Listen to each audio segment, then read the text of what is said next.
Iran এবং America ও ইসরায়েলের মধ্যকার যুদ্ধের গতি প্রকৃতি কোথায় যাবে তা আজকের দিনের ভেতরেই মোটামুটিভাবে ঠিক হবে। যুদ্ধের পরিণতি কি হবে তাও চূড়ান্ত হতে পারে। শুধু তাই নয়, আন্তর্জাতিক তেলের বাজার এবং জ্বালানির বাজার কোথায় গিয়ে ঠেকবে তা অনেকটাই নির্ভর করছে আজকের যুদ্ধের গতি প্রকৃতির উপরে।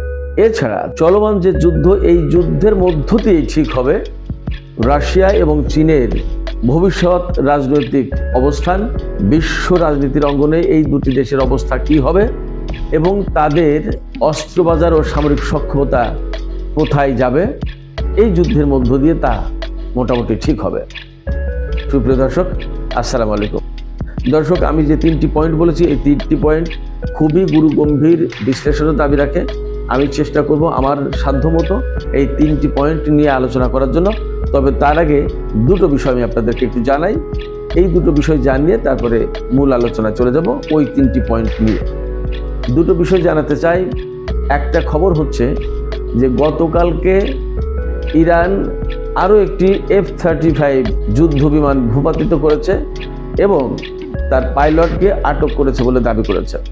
এই F-35 যুদ্ধ বিমানটি ইসরায়েলের ইরানের ভেতরে ঢুকে অভিযান পরিচালনা করার সময় ইরান তাদের ক্ষেপণাস্ত্র প্রতিরক্ষা ব্যবস্থা দিয়ে এই বিমানটিকে শনাক্ত করে এবং তাকে লক করে এবং বিমানটিকে আঘাত করে ক্ষেপণাস্ত্র দিয়ে।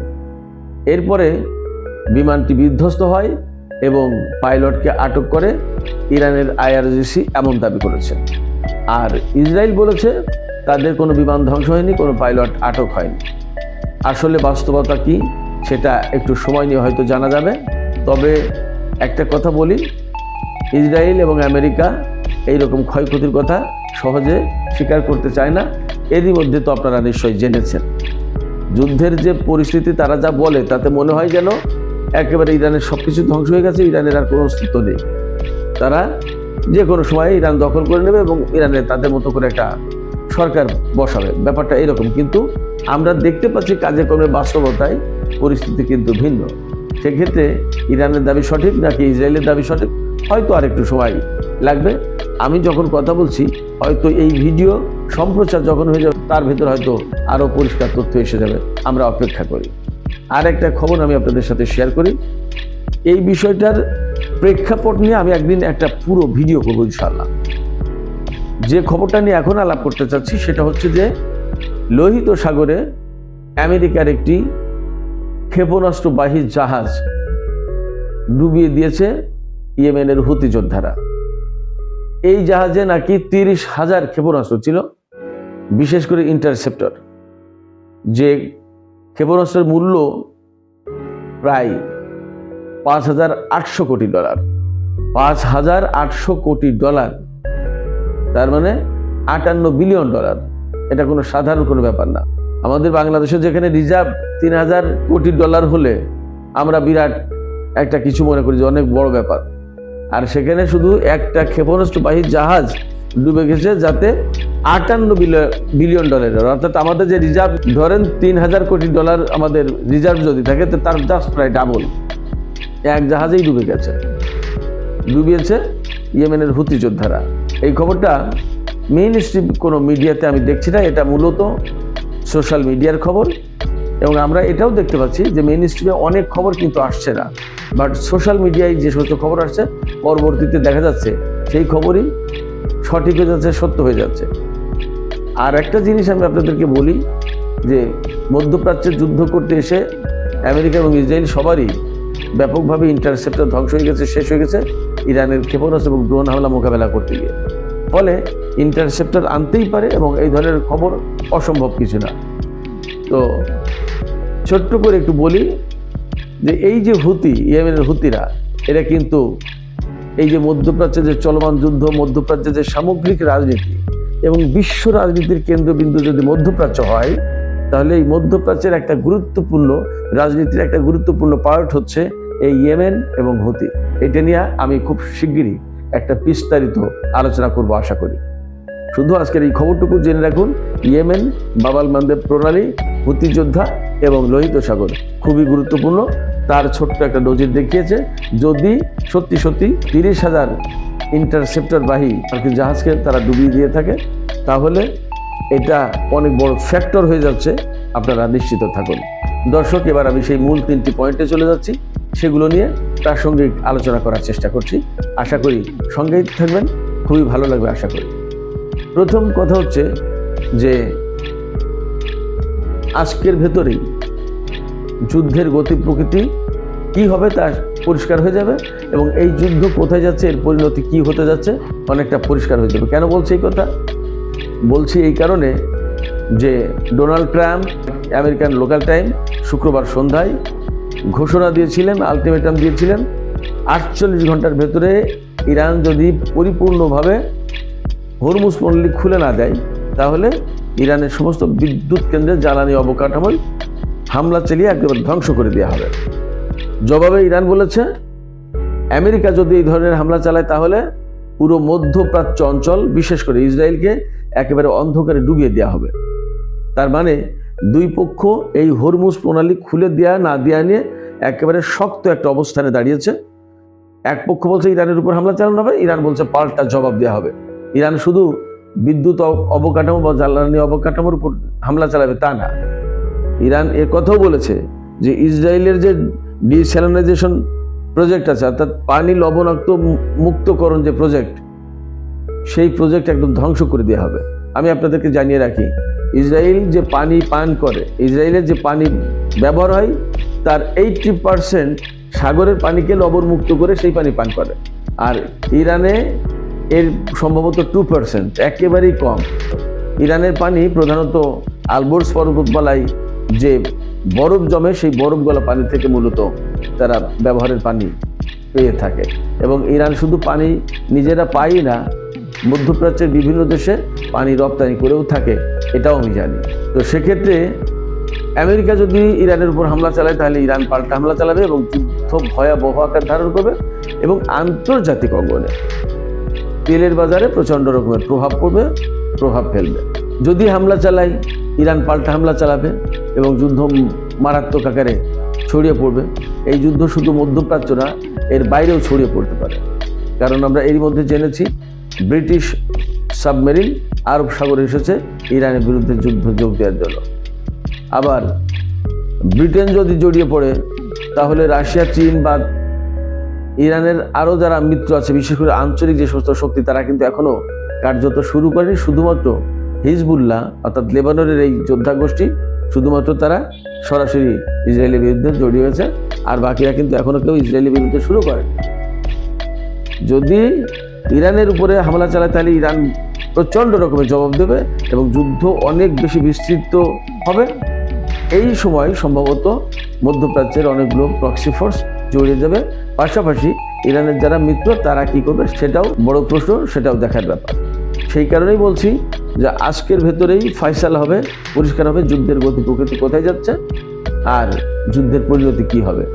আমেরিকা যদি হামলা না চালায়, তাহলে আস্তে আস্তে খানিকটা কুল ডাউন হবে, এবং আমার মনে হয় যে হয়তো আন্তর্জাতিক অঙ্গন থেকে কূটনীতির একটা পদক্ষেপ নিলে, উদ্যোগ নিলে হয়তো ধীরে ধীরে একটা সমাধানের দিকে যাবে। কিন্তু আমেরিকা যদি ইরানের উপর হামলা চালায়, তাহলে পরিস্থিতি ভয়াবহ আকার ধারণ করবে। হরমুজ প্রণালীকে কেন্দ্র করে আমেরিকা যদি ইরানের উপর হামলা চালায়, তাহলে আরও যা হবে সেটা হচ্ছে আন্তর্জাতিক বাজারে তেলের দাম, জ্বালানির দাম কোথায় গিয়ে ঠেকবে সেটা আসলে আমরা কল্পনাও করতে পারছি না। কারণ ইরান এরই মধ্যে ঘোষণা দিয়েছে, ইরানের উপর যদি হামলা চালানো হয়, তাহলে ইরানের উপর হামলা চালানো বলতে ইরানের জ্বালানি অবকাঠামোর উপর যদি হামলা চালানো হয়, তাহলে ইরান একেবারে হরমুজ প্রণালী পুরোপুরি বন্ধ করে দেবে। খোলা তো পরে কথা, পুরোপুরি বন্ধ করে দেবে। তার মানে হরমুজ প্রণালী হবে মহারণক্ষেত্র। যখন হরমুজ প্রণালীর মহারণক্ষেত্র, তখন কেউ যত নিরাপত্তাই দেওয়া হোক না কেন, কেউ এখানে জাহাজ নিয়ে আসবে না। কোনো ইন্স্যুরেন্স কোম্পানি ইন্স্যুরেন্স করবে না কোনো জাহাজে। অতএব তেল এবং গ্যাস এই যে হরমুজ প্রণালী দিয়ে যেটা বের হতো, সেটা যাবে না আন্তর্জাতিক বাজারে, টোটালি বন্ধ হয়ে যাবে। প্রতি ব্যারেল তেল এখন $112 থেকে $120 এর ভেতরে বেচা কেনা হচ্ছে। এই তেলের বাজার আলটিমেটলি $200 চলে যাবে, কিংবা তারও বেশি হবে, তা অসম্ভব কিছু না। কারণ তেলের বাজারে হাহাকার লেগে যাবে। এই 20% তেল একদম টোটালি বন্ধ হয়ে যাবে আন্তর্জাতিক মার্কেটে যাওয়া। তাহলে কি হবে? আমেরিকা তেলের সমাধান হরমুজ প্রণালী খুলে দিয়ে তেলের সমাধান করার চেষ্টা করছে ইরানের উপর বোমা মেরে। যদি তাই ঘটে তাহলে হিতে বিপরীত হবে, আর কিছু না। ডোনাল্ড ট্রাম্পকে এটা বোঝানো দরকার, তার মন্ত্রিসভায় এটা বোঝানোর মতো কোনো লোক নেই। আন্তর্জাতিক কোনো নেতা বা নেতারা যদি চেষ্টা করে তাকে বোঝানোর, হয়তো হতে পারে কিছু কাজ। কারণ ডোনাল্ড ট্রাম্পের মন্ত্রিসভায় যারা সদস্য তাদেরকে সব তার কর্মচারী মনে করে ডোনাল্ড ট্রাম্প, এটা বাস্তবতা। ফলে আন্তর্জাতিক বাজারে তেলের এবং গ্যাসের দাম একইভাবে বাড়বে, ভয়াবহ রকমের সংকট পড়ে যাবে, সামাল দিতে পারবে না আমেরিকার কোনো মত। কত মারবে? এবং ইরান তো বসে থাকবে না। সেক্ষেত্রে হরমুজ প্রণালীকে কেন্দ্র করে তেলের ব্যাপারে যে শান্তি স্থাপনের কথা বলেছেন ডোনাল্ড ট্রাম্প, তা হবে না, এতে বিপরীত হবে। সর্বশেষ আরেকটা প্রসঙ্গ বলি, এরই মধ্যে জাপান, অস্ট্রেলিয়া, নিউজিল্যান্ড, দক্ষিণ কোরিয়া, হংকং, ওয়াল স্ট্রিট অর্থাৎ আমেরিকার যে স্টক এক্সচেঞ্জ, এর প্রত্যেকটা জায়গায় ব্যাপক ধস নেমেছে, ব্যাপক। জাপান এবং কোরিয়ায় 4% থেকে 4.5%, এবং অস্ট্রেলিয়া, নিউজিল্যান্ড, হংকং এই সূচনায় 1%, 1.5%, 2% শেয়ার মূল্য কমে গেছে, ব্যাপক। তো আন্তর্জাতিক বাজারে অর্থনৈতিক সংকট তৈরি হচ্ছে এই যুদ্ধকে কেন্দ্র করে। ডোনাল্ড ট্রাম্পকে বুঝতে হবে, ডোনাল্ড ট্রাম্প তো মূলত জমি জমার ব্যবসা করে, প্লটের ব্যবসা করে মনে হয়। তার পক্ষে সম্ভবত এই জ্বালানির বাজার বোঝা মনে হয় সম্ভব না। তাকে বোঝানোর জন্য কোনো এক্সপার্ট বা একটা এক্সপার্ট গ্রুপ দরকার। আমরা আহ্বান জানাবো কোনো এক্সপার্ট গ্রুপ ডোনাল্ড ট্রাম্পকে এই যুদ্ধ বন্ধ করার জন্য বোঝাবেন। এবার 3 নম্বর পয়েন্ট, এই যুদ্ধ ঠিক করে দেবে ভবিষ্যৎ রাজনৈতিক অঙ্গনে, বিশ্ব রাজনীতির অঙ্গনে চীন এবং রাশিয়ার অবস্থান কি হবে এবং তাদের অস্ত্র বাজারের কি পরিস্থিতি দাঁড়াবে। আমরা সবাই কম বেশি জানি, এই যুদ্ধে ইরান তার নিজস্ব অস্ত্র দিয়ে, তার নিজস্ব সামরিক সরঞ্জাম দিয়ে যুদ্ধ করছে। এর পাশাপাশি চীন এবং রাশিয়ার টেকনোলজি, সামরিক সরঞ্জাম, অস্ত্র, বিভিন্ন রকমের সিস্টেম এখানে কাজ হচ্ছে, এগুলো ব্যবহার করা হচ্ছে, পরীক্ষা নিরীক্ষা করা হচ্ছে, এবং ইরানের ভিতর দিয়ে একরকমের ডিফেন্স পাচ্ছে। ব্যাপারটা যদি তাই হয়, তাহলে এই যুদ্ধে যদি ইরান জিতে যায়, তাহলে অবধারিতভাবে চীন এবং রাশিয়ার অস্ত্রের বাজার সারা বিশ্বে রমরমা হবে, আমেরিকা এবং ইসরায়েলের বাজার ভীষণভাবে পড়ে যাবে। এটা অবধারিত। কারণ আমরা কিছুদিন আগে জেনেছি, জানি না, যে পাকিস্তান এবং ভারতের যুদ্ধে চীনের যে বিমান এবং ক্ষেপণাস্ত্র ব্যবহার হলো, তাতে ভারত বেশ নাজেহাল হয়ে গেল এবং তাদের অনেকগুলো বিমান ধ্বংস হয়ে গেল। এরপরে হু হু করে চীনের অস্ত্র, বিশেষ করে ক্ষেপণাস্ত্র এবং বিমানের চাহিদা বেড়ে গেল, এবং তারা বেশ একটা ভালো ব্যবসা করে দিয়েছে এবং এখনো ব্যবসা করছে। ইরান যুদ্ধে যদি আমেরিকা, ইসরায়েল হেরে যায়, পরাজিত হয়, বা খুব কোণঠাসা অবস্থায় গিয়ে যুদ্ধবিরতি করে, তাহলে নিশ্চিত থাকুন চীন এবং রাশিয়ার অস্ত্রের বাজার মারাত্মকভাবে চাঙ্গা হবে, বেড়ে যাবে, হু হু করে ডিমান্ড বেড়ে যাবে।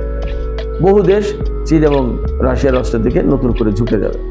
এমনকি আরও বিশ্বের পরিস্থিতিও বদলে যাবে, আর ইরান তো বিশ্ব অঙ্গনে একটা হিরো হয়ে যাবেই।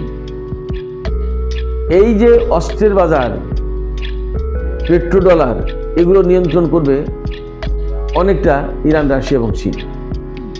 ব্যাপারটা এরকম ঘটবে। তাই যদি ঘটে, তাহলে বিশ্ব অঙ্গনে ইরান, রাশিয়া, চীন, এই যে ত্রিমুখী যে বলয়, একটা নতুন বিশ্ব ব্যবস্থা গড়ে দেওয়ার কথা তাদের প্রতিশ্রুতিতে রয়েছে, সেই দিকে আগাবে, এবং বিশ্ব রাজনীতির অঙ্গনে চীন এবং রাশিয়া একটা আলাদা অবস্থানে চলে যাবে।